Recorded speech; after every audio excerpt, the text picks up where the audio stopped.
we would like to not only showing our sympathy support, but we also stand ready to provide assistance, including medical supplies.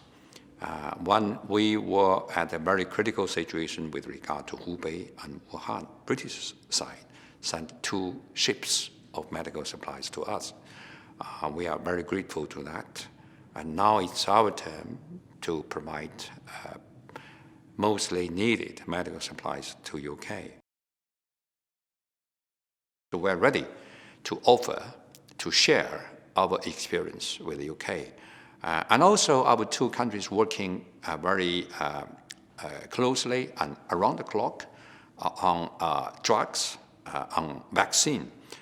Both the British universities like Oxford, Imperial College, Cambridge, working very closely with our counterparts in China, and Chinese companies, British companies also working very closely. I think it's still too soon to say that. I think we have made very important, significant progress in this battle.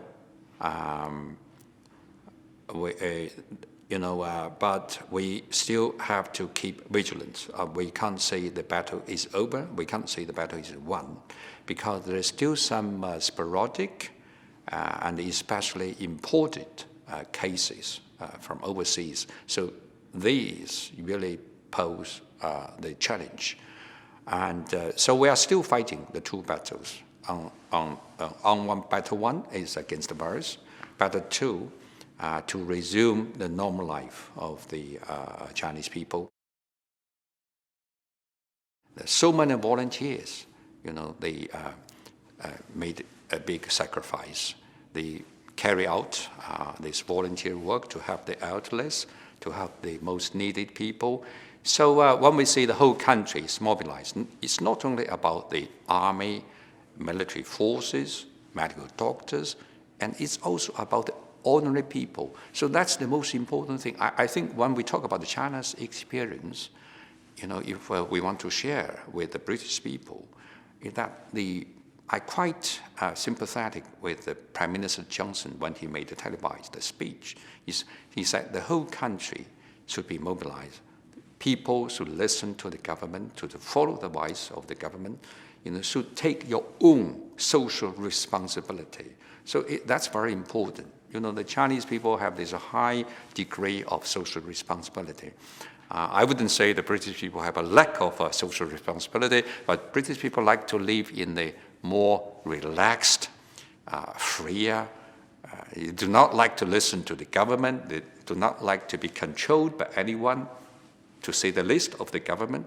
But now you are at the critical moment of your country. So you have to not only think about yourself, freedom, you have to think about, the wellness, well-being of the other people. We're totally opposed to this name-calling, stigmatizing China and linking the virus to specific places. This is against the WHO position. And also we are opposed to this politicizing the epidemic. When the whole world what the world needs now is solidarity, unity, support each other, pull into each other's aid in fighting the virus, rather than shortcuts, undermine, the solidarity.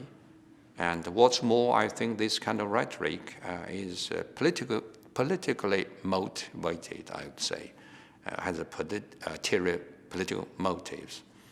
I try to ignore the sacrifices China has made, try to undermine the contributions China have made, not only to protect the Chinese people's health and safety, but also China's contribution to global public health security. In China, we have saying, we will not attack others. But if we are attacked, we certainly will make a counter-attack. Because we wouldn't like lies, rumors, stigmatization to go around the world without checked, without reputed. So we need to speak out.